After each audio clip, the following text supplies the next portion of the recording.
Oke, pada pagi hari ini saya akan menyampaikan firman Tuhan, judulnya sudah tertera di depan ya.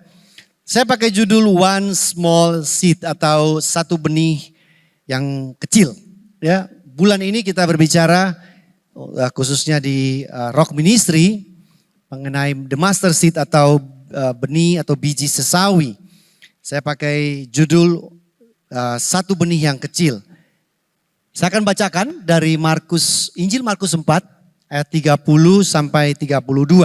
Mungkin minggu lalu Pak Gembala, Pak Chandra sudah menyampaikan dari firman ini, tapi saya akan mengambil dari sisi yang berbeda. Perumpamaan tentang biji sesawi. Katanya lagi, kata Yesus, dengan apakah hendak kita membandingkan kerajaan Allah itu? Jadi Yesus sudah mau menyampaikan sesuatu untuk dibandingkan dengan apa sih kerajaan Allah itu? Atau dengan perumpamaan manakah hendaknya kita menggambarkannya? Di sini adalah kerajaan Allah. Ayat 31. Hal kerajaan itu seumpama, misalnya seperti biji sesawi yang ditaburkan di tanah. Terjemahan lain bilang ditanam. Memang biji itu atau benih itu paling kecil daripada segala jenis benih yang ada di bumi. Tetapi apabila ia ditaburkan, ia tumbuh dan menjadi lebih besar daripada segala sayuran yang lain. Terjemahan lain bilang tanaman, pohon yang lain. Dan mengeluarkan cabang-cabang yang besar sehingga burung-burung di udara dapat bersarang dalam naungannya. Nah, Bapak Ibu bisa lihat di dalam ayat 31 di sini jelas sekali bahwa perumpamaan benih atau biji sesawi ini menggambarkan kerajaan Allah. Ya, 31 jelas. Hal kerajaan seumpama biji sesawi. Oh, berarti biji sesawi ini sedang menggambarkan atau menjelaskan tentang kerajaannya Allah, bukan kerajaan manusia. Amin. Bukan kerajaannya kita, bukan kerajaan manusia, tetapi kerajaan Allah. Karena kerajaan manusia isinya tentang manusia. Dan dibalik semua kerajaan manusia itu isinya cuma egois dan kejahatan. Benar gak sih? Kalau saudara belajar history atau sejarah, semua kerajaan-kerajaan yang ada di dunia ini isinya cuma perang, ngambil wilayah, betul? Bunuh raja yang punya wilayah itu supaya jadi raja di situ. Isinya kejahatan, sedangkan kerajaan Allah adalah tentang Allah dengan segala pengorbanannya dan kebenarannya. Ada amin orang Kristen? Disitulah perbedaan besar antara kerajaan Allah dan kerajaan manusia. Alkitab yang saudara dan saya punya itu isinya tentang Allah dan pelebaran kerajaannya. Kerajaan Allah lewat karya Yesus Kristus. Amin? Halo? Amin? Yang di belakang ada amin? Suara saya kedengeran yang di belakang? Kalau kedengeran tolong lambaikan tangan begini. Oke, thank you. Ya, cuman tes kuping aja Pak. Nah, saya baru balik dari negara yang dipakai untuk membuat film Rainbow. Kalau saudara pernah nonton film Rainbow. Dan ayat ini sangat menarik sekali karena saya melihat di sana di negara yang sebenarnya masih mempunyai latar belakang komunis atau sosialis, yaitu Vietnam. Dan saya melayani sebuah dikatakanlah seminar yang mengundang begitu banyak hamba-hamba Tuhan dan ketua-ketua sinode. Jadi saya baru tahu setelah sudah selesai sesi, hostnya bilang, Pak yang duduk di samping Bapak tadi itu ketua sinode. Untung dia kasih tahu setelah firman. Coba kalau dia kasih tahu sebelum firman, maka saya gemeteran. Ketua sinode dengerin saya di bawah. Tapi yang lucu adalah cerita daripada host ini yang mengundang kami ke sana. Dia bilang di sana itu kalau satu sinode hadir, maka sinode yang lain nggak akan hadir. Jadi kalau sinode A hadir di acaranya yang dia buat, maka sinode B yang juga temennya itu pasti kucing-kucingan dan gak hadir. Tapi kalau sinode B hadir, nanti yang sinode A juga kucing-kucingan. Juga alasan macam-macam dan gak hadir. Ataupun kalau hadir berdua bersama-sama, maka nanti pada saat mau sesi-sesi itu apa foto-foto, ya, itu masih salah satunya minta pamit duluan, pulang duluan. Mereka seakan-akan tidak mau berdampingan atau tidak mau ketemu satu dengan yang lain. Padahal ayat ini bilang Alkitab isinya adalah tentang kerajaan Allah. Bukan kerajaan denominasi gereja tertentu. Betul? Tapi sangat disayangkan dari pengalaman kita sebagai orang percaya. Kita lihat ya dari waktu berganti waktu. Begitu banyak terjadi perpecahan di dalam gereja yang merupakan alat yang Tuhan pakai untuk pelebaran pekerjaannya. Mereka mendirikan benderanya bukan bendera kerajaan Allah. Inti dari perumpamaan ini adalah tentang perkembangan kerajaan Allah.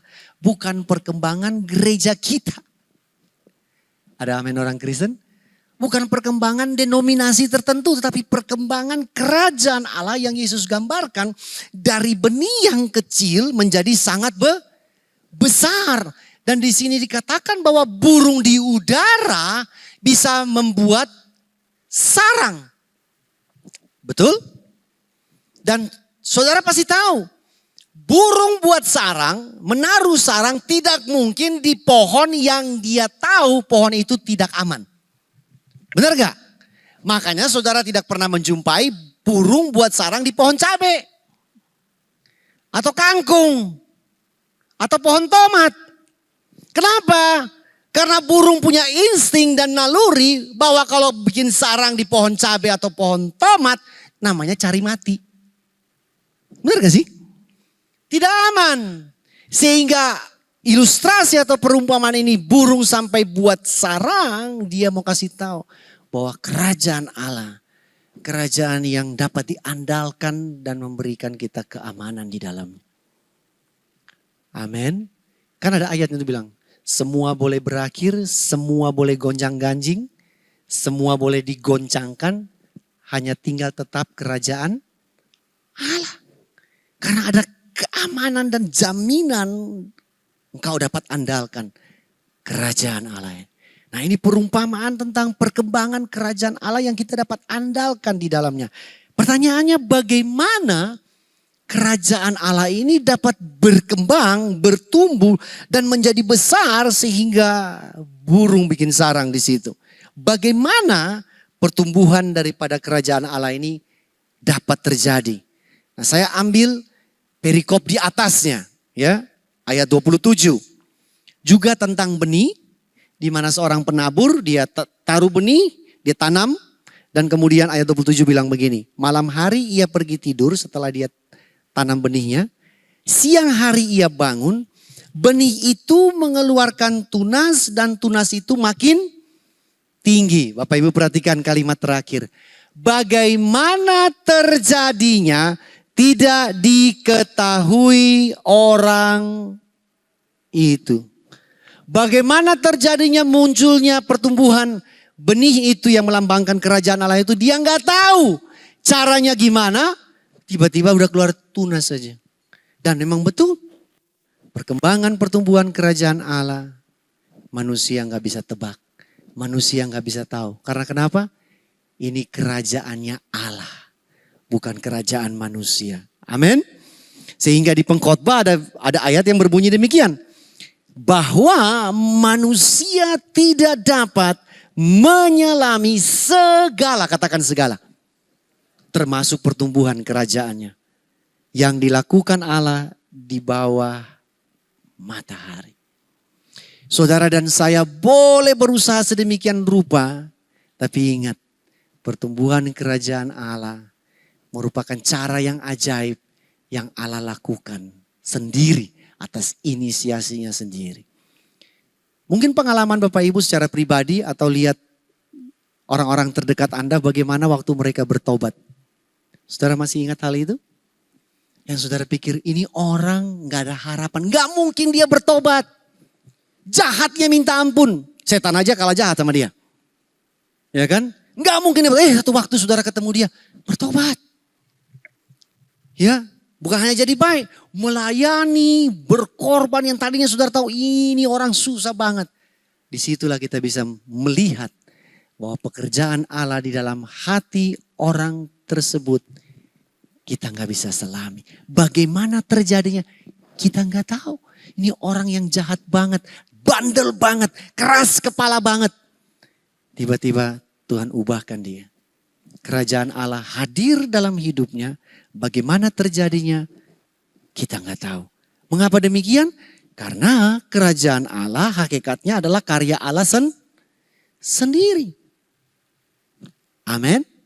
Denominasi mungkin itu urusannya orang-orang yang ada di dalam denominasi tersebut atau ketua sinodenya. Tapi kalau kerajaan Allah itu hakikatnya karya Allah sendiri. Di mana Allah yang mewujudkannya melalui kuasa kedaulatannya. Ada amin orang percaya? Hakikatnya adalah karya Allah. Bukan karya kita. Dan Tuhan wujudkan lewat apa? Kedaulatannya. Karena perkembangan kerajaan Allah adalah manifestasi kuasa kedaulatan Allah atas ciptaannya. Pelebaran perkembangan kerajaan Allah yang saudara lihat di muka bumi ini, itu adalah manifestasi bahwa Allah berdaulat atas ciptaannya. Betul? Contoh tadi negara Vietnam, negara yang komunis, yang mungkin bisa mengikuti jejak Korea Utara. Tapi Injil dikabarkan di sana. Dan nilai plusnya yang saya lihat waktu saya mengadakan seminar di situ. Dan saudara harus tahu saya nggak diperkenankan untuk berbicara, berkhotbah dalam bahasa Indonesia. Harus dalam berbahasa Inggris dan diterjemahkan di dalam bahasa Vietnam. Ya, dan saudara tahu kan Inggris saya kan bagus banget. Dengan Inggris yang ya puji Tuhan lah gitu ya. Yang puji Tuhan lah. Yang penting interpreter penterjemahnya ngerti dan dia bisa terjemahkan dalam bahasa Vietnam. Syukur gitu kan. Tapi yang saya lihat adalah jemaat yang hadir termasuk ketua-ketua sinode tersebut. Mereka seperti haus, lapar, menginginkan. Saudara bisa ngerti dari matanya mereka berbinar-binar. Gestur, postur tubuhnya mereka yang melihat, menatap ke depan, gak ada yang main HP. Satu nilai plus lagi. HP anak saya disita. Wah, Riverside boleh contohkan ini. Begitu ada yang pegang HP, sita, terkecuali dia catat khotbah. Iya dong, kan ada alasan, Pak catat khotbah. Padahal dia tinggal geser WA di sebelahnya. Anak saya HP-nya disita. Karena kenapa? Waktu mulai present worship, anak saya kan duduk dia main game di situ kan. Main HP-nya dia. Terus tiba-tiba anak saya tepok saya. Daddy, tolong ambil HP. Kenapa? HP-nya di depan. Loh, saya bingung. HP di belakang kok bisa pindah ke depan?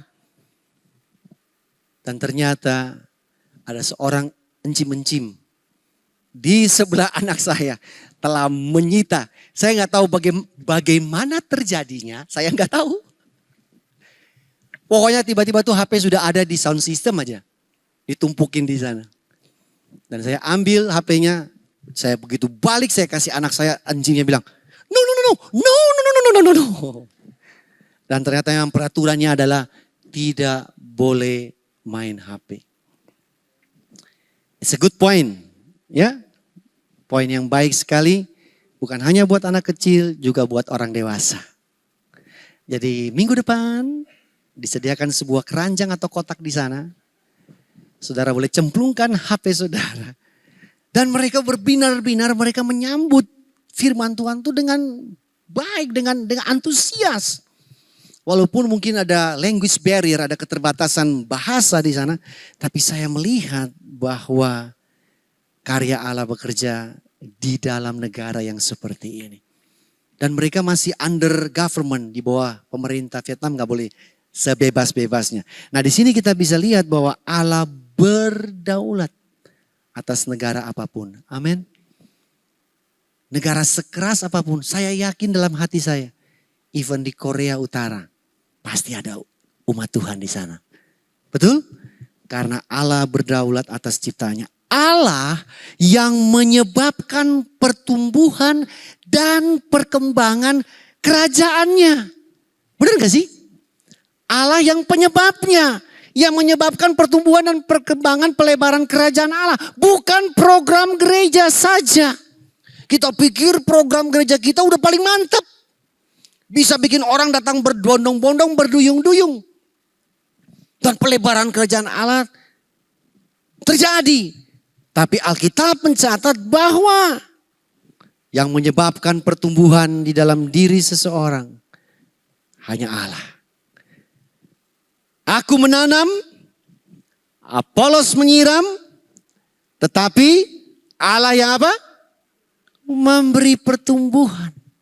Apalah artinya gereja punya program banyak, bagus, tapi tidak pernah ada pertumbuhan di dalam diri umatnya. Dan ini kita harus menyadari bahwa Allah yang beri pertumbuhan. Sedikit informasi bahwa Allah yang beri pertumbuhan atau kehidupan. Sampai saat ini kedokteran belum bisa menjelaskan secara ilmiah dan medis bagaimana terjadinya detak jantung pertama kali ketika sperma bertemu dengan sel telur. Sampai hari ini kedokteran belum bisa menjelaskannya. Apa penyebab detakan jantung pertama kali, denyut jantung pertama kali di sebuah embrio atau bakal janin. Dan di sini Alkitab bilang, Allah yang menyebabkan pertumbuhan. Allah yang menyebabkan kehidupan di dalam makhluk hidup. Termasuk iman saudara dan saya, Allah yang menyebabkan munculnya iman itu pertama kali. Amin. Amin. Ibrani 12 ayat 2, Yesus yang memimpin iman kita dan juga dia yang membawa iman kita kepada kesempurnaan. Benar gak? Kalau bahasa Inggris bilang dia the author and finisher, yang menyelesaikan. Jadi iman saudara muncul disebabkan, dipelopori, dimulai oleh Yesus. Dan juga nanti Yesus yang menyempurnakan. Makanya saya heran banget. Mestinya orang Kristen tuh menjadi orang yang paling bersyukur karena terima beres. Benar gak sih?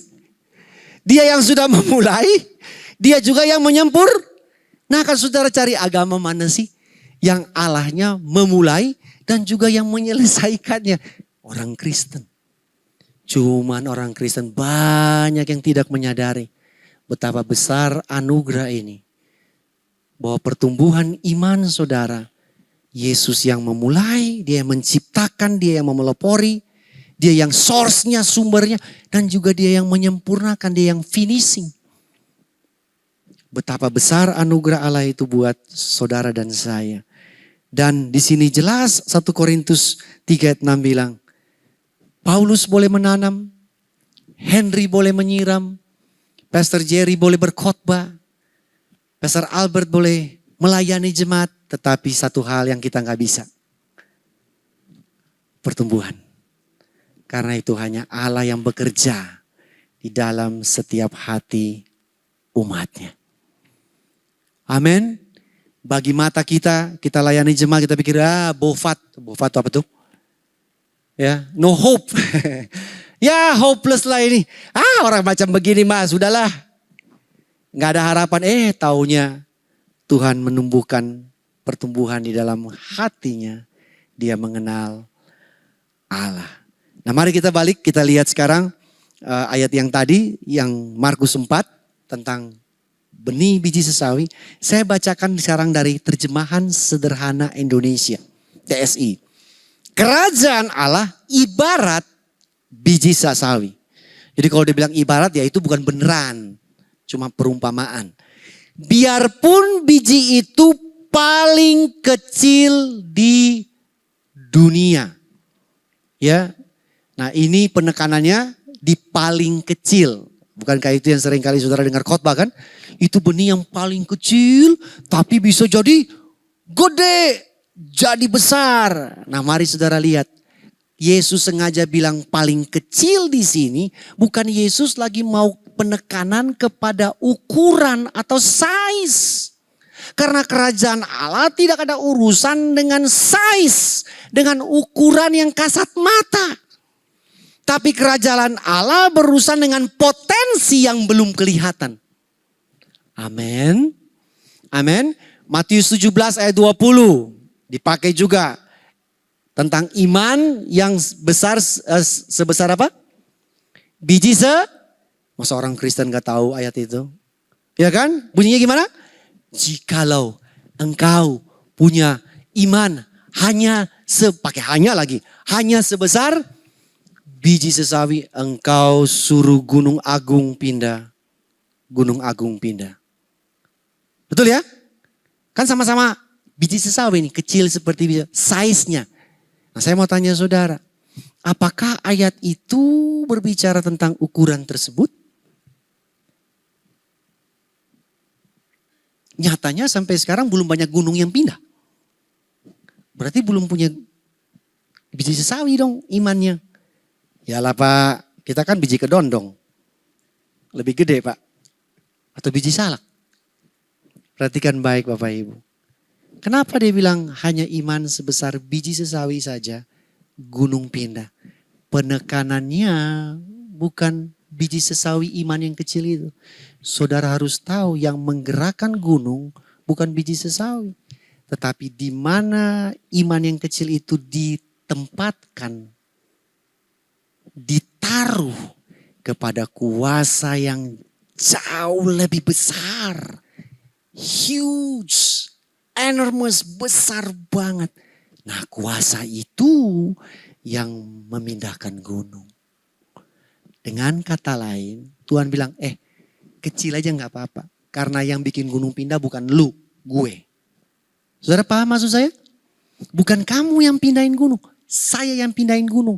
Sehingga kamu gak bisa sombong, kamu gak bisa berbangga diri. Karena cukup kecil, tapi kuasaku yang besar yang akan memindahkan gunung tersebut.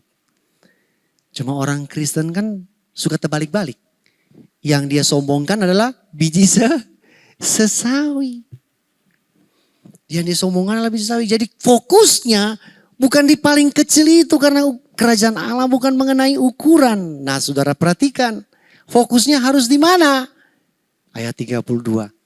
Tetapi waktu ditanam, nah kalau Alkitab ada tulis kata tetapi, biasanya saudara mesti perhatikan kalimat setelah tetapi, bukan sebelum tetapi. Saudara paham maksud saya? Kalau sebelum tetapi itu dia cuma punya itu prolog aja. Nah, setelah kata tetapi saudara mesti pay attention. Tetapi waktu apa? Ditanam, biji itu akan tumbuh paling besar. Oh Pak, kalau nggak ada kata tetapi, berarti kata paling besar juga hilang. Benar gak sih? Iya kan? Kalau nggak ada kata tetapi, kata paling besar, tumbuhan yang paling besar juga nggak ada. Karena tumbuhan yang paling besar itu hanya muncul karena ada kata tetapi waktu ditanam, benih kecil itu menjadi besar dan mengeluarkan cabang besar, burung bisa berlindung di situ. Berlindung di mana? Bapak Ibu perhatikan baik. Bukan berlindung di balik benih. Tapi berlindung di balik benih yang sudah diproses, ditanam menjadi pohon yang besar. Amin. Benih gak bisa berlindung di baliknya karena too small, terlalu kecil. Jadi arti kata tetapi di sini, benih kecil akan tetap kecil terkecuali ditanam. Sehingga dia akan bertumbuh dan berkembang jadi besar. Karena kalau benih itu nggak ditanam atau tidak ditaburkan, cuma ditaruh di etalase, selamat tinggal. burung tidak pernah buat sarang di atas benih. Tapi burung buat sarang kepada benih yang sudah ditanam dan menghasilkan pohon. Jadi kata kuncinya adalah ditaburkan atau ditanam. Bukan pada ukuran kecilnya. Sehingga growing big menjadi besar. Not because it is small. Tapi karena it is sown. Karena ditanam. Karena ditabur. Karena dimasukkan ke dalam tanah. Tidak kelihatan. Tutup. Tidak kelihatan. Disitulah potensi yang belum kelihatan itu menjadi besar. Growing big. Yesus pernah mengucapkan firman ini yang berbicara mengenai benih yang dihubungkan dengan dirinya. Nah, mari kita lihat benih yang ditanam itu. Injil Yohanes 12 ayat 24. Aku menegaskan, aku ini Yesus, menegaskan kepadamu, kepada para murid, bahwa perkataanku ini benar. Ini Yesus sangat sangat tegas sekali. Ini benar nih, gue gak main-main. Ya, ini benar. Apa yang segera terjadi padaku dapat diumpamakan, dapat digambarkan seperti sebutir apa? Biji gandum. Nah, apa yang terjadi dengan biji gandum ini? Untuk menghasilkan banyak gandum, biji yang mana? Biji yang sebutir itu yang menggambarkan Yesus harus ditanam dan mati. Baru bisa, katakan baru bisa. Baru bisa apa? Tumbuh dan menghasilkan banyak bulir. Jadi baru bisa tumbuh dan menghasilkan banyak bulir kalau ditanam dan mati. Kalau tidak demikian yang mana Pak? Kalau tidak ditanam, maka biji itu akan tetap satu saja. Satu yang kecil itu tetap satu juga yang kecil itu. Yesus sebagai benih yang sulung, dia telah ditanam dan mati. Supaya saudara dan saya sebagai benih-benih yang baru yang dihasilkan bagi kerajaan Allah. Amin. Amin. Karena dia bilang sebutir itu harus mati.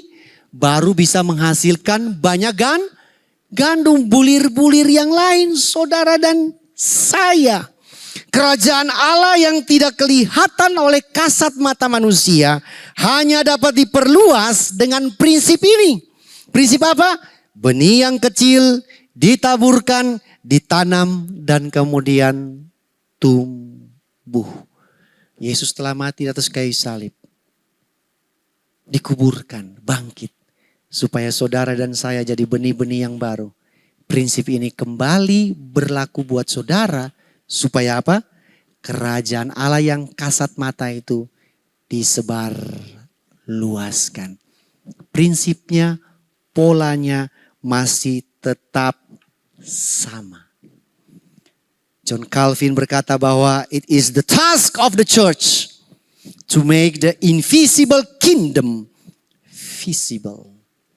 Adalah tugas daripada, bukan Yesus lagi, gerejanya. Untuk apa? Membuat kerajaan Allah yang kasat mata itu, yang tidak kelihatan, menjadi kasat mata kelihatan kita. Amin. Tapi gimana Pak caranya? Balik lagi polanya, prinsipnya. Benih ini harus ditanam, dimatikan, dikubur. Supaya apa? Kerajaan yang tidak kelihatan itu bisa disebarluaskan. Kita sebagai benih kecil yang sedang mengikuti teladan benih yang sulung, yaitu Yesus. Untuk supaya apa? Ditaburkan, ditanam. Artinya saudara dan saya mati bagi diri kita sendiri. Supaya kita bisa hidup bagi Tuhan. Amin. Amin. Dan mati buat diri sendiri dan dikubur ini bukan secara fisik Bapak Ibu. Ya, karena sampai saat ini saya masih yakin banget kita semua belum ada yang mau check out, bukan? Ya, Pak, dunia masih indah Pak. Masih banyak yang belum saya datangi dan nikmati. Betul. Tapi detik demi detik, jam demi jam, hari demi hari lewat. Setiap hari prinsip ini datang buat saudara dan saya. Ada sesuatu yang kita harus matikan. Kita harus tanam, kita harus kubur. Yaitu diri kita sendiri. Jikalau saudara dan saya tidak mati buat diri sendiri, maka, masih ingat khotbah yang bulan lalu tentang garam? Maka garam akan kehilangan rasa Kristusnya karena saudara dan saya masih hidup bagi diri sendiri dan mencintai diri sendiri. Bener enggak? Bener enggak? Saudara kan masih ingat contoh yang bulan lalu mengenai garam kalau dimasukin dalam soto, garamnya masih kelihatan? Masih kelihatan Bapak Ibu yang suka makan soto? Garam dimasukkan dalam pangsit mie, garamnya masih kelihatan di pangsit mie? Enggak, kalau masih kelihatan namanya? Kalau masih kelihatan namanya? Bukan garam. Jangan makan. Kalau saudara makan soto dan garamnya masih kelihatan, jangan makan. Kenapa? Karena bisa jadi itu bukan garam. Mungkin beling. Mungkin kerikil. Benar gak sih? Iya, jangan makan. Karena begitu garam itu masuk dan terlarut. Karena mau memberikan rasa bagi makanan tersebut. Dia harus hilang. Dia tidak kelihatan. Dia tidak mementingkan dirinya. Tapi coba itu garam bilang, jangan dong. Nanti kan gak tahu siapa yang khotbah paling bagus. Nanti kan gak tahu gereja mana yang paling bekerja melayani Tuhan yang paling wow. Jangan dong, jangan terlarut, jangan terhilang, jangan tidak terlihat. Mesti terlihat dong. Jangan makan tuh makanan tuh, garamnya masih kelihatan. Ada amin. Sehingga waktu kita makan, Pastor Anthony bilang yang dipuji garam apa sotonya?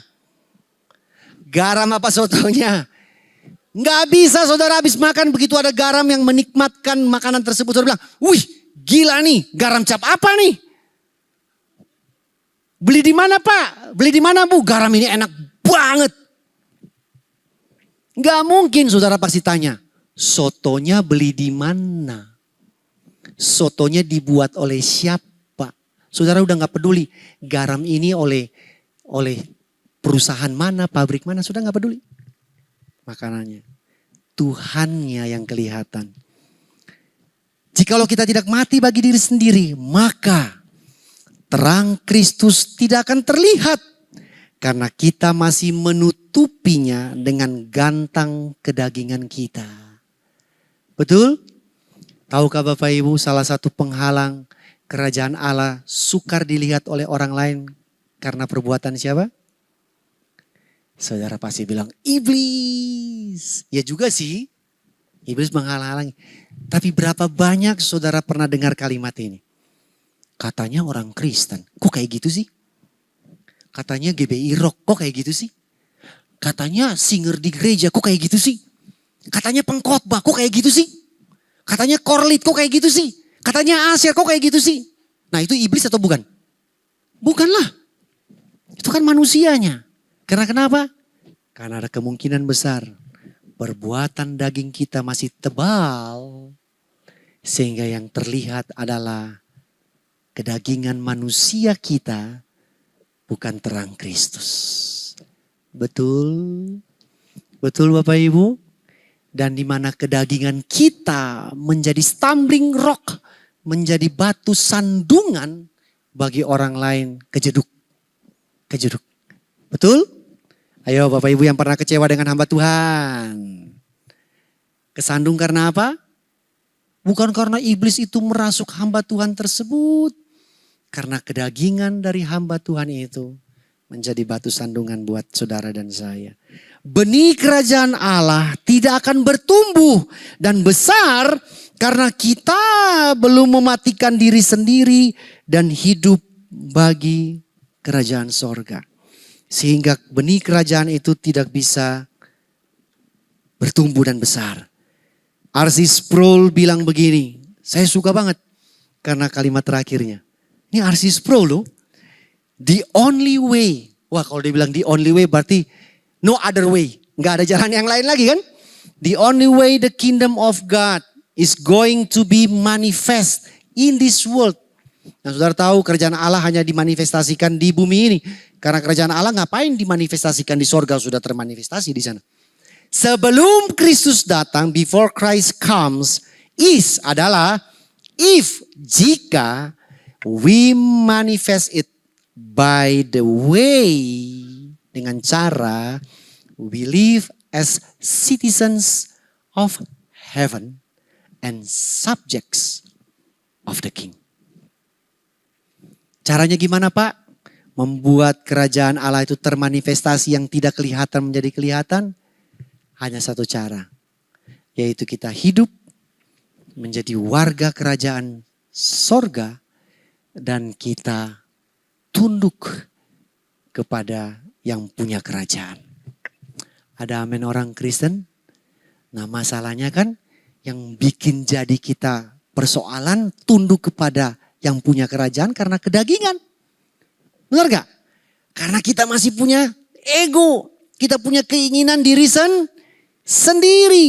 Dan itu yang kita berjuang setiap hari supaya kita bisa hidup seperti warga kerajaan sorga. Dan tunduk kepada sang raja. Karena masih ada raja-raja kecil bertaburan dalam hati saudara dan saya. Amin, orang Kristen. Betul?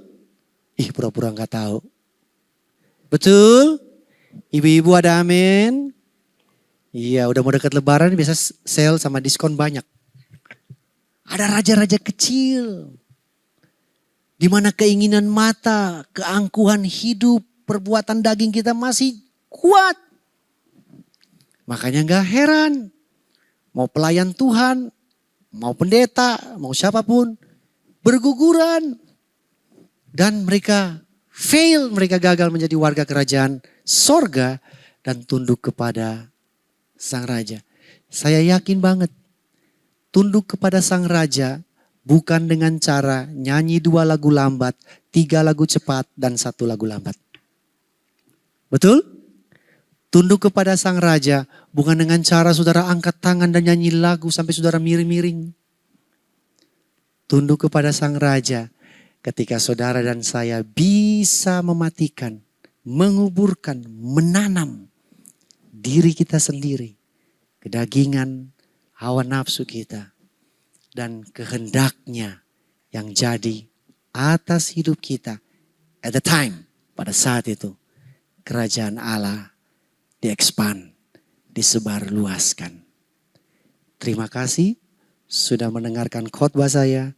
Tuhan memberkati setiap hati saudara.